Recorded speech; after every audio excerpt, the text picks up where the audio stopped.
Welcome to the Fear and Greed Afternoon Report for Friday, the 22nd of April 2022. I'm Adam Lang, in the chair today for Sean Aylmer. Every afternoon, we'll bring you the 5 news items that happened today that you need to know about, so let's get cracking. Story number 1. The local stock market had a shocker today, with the S&P ASX 200 dropping 1.6% to 7,473 points. That's the worst single day for the local bourse since February. A lot of it is due to comments out of the US Federal Reserve overnight, but more on that in a moment. The impact on the market today was pretty widespread. In fact, the only sector to climb today was healthcare, led by CSL, which was up 1.4%, and Ramsay up another 1.7% following this week's $20 billion takeover bid by KKR. The materials sector was the biggest loser, with big miners BHP tumbling 4.4% and Rio Tinto dropping 2.4%. But the worst performer on the index today was tech company Megaport.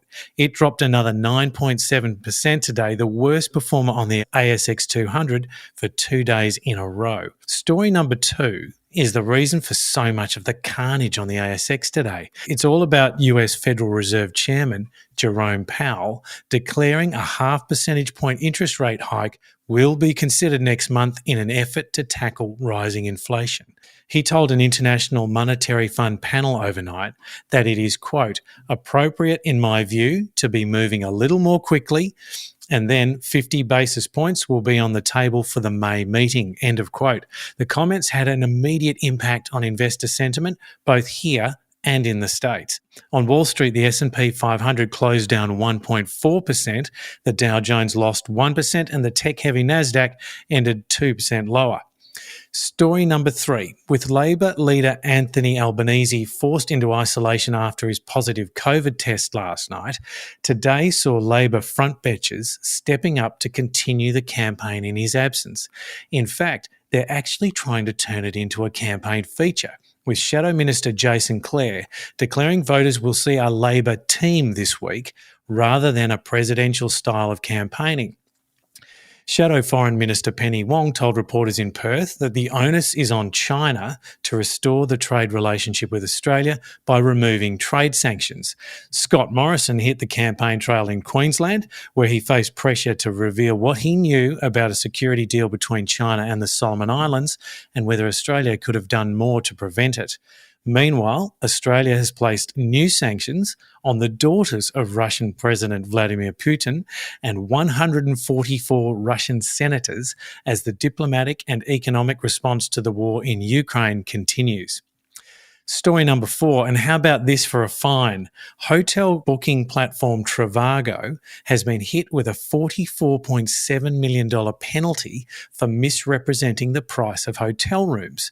The Australian Competition and Consumer Commission took action against Trivago, which is owned by global giant Expedia, alleging it had breached consumer law by claiming it would get users the best deal on room rates. Instead, Trivago was prioritising hotels that paid a higher advertising fee to the company. The federal court ruled it amounted to highly misleading conduct, finding the top position displayed on the Trivago website was more expensive in more than 2/3 of listings. Consumers ended up paying around $30 million more than if they'd accessed the cheapest offers. The company says it has now changed its website to comply with the court's decision, as well as an earlier judgment, and it looks forward to putting this behind it.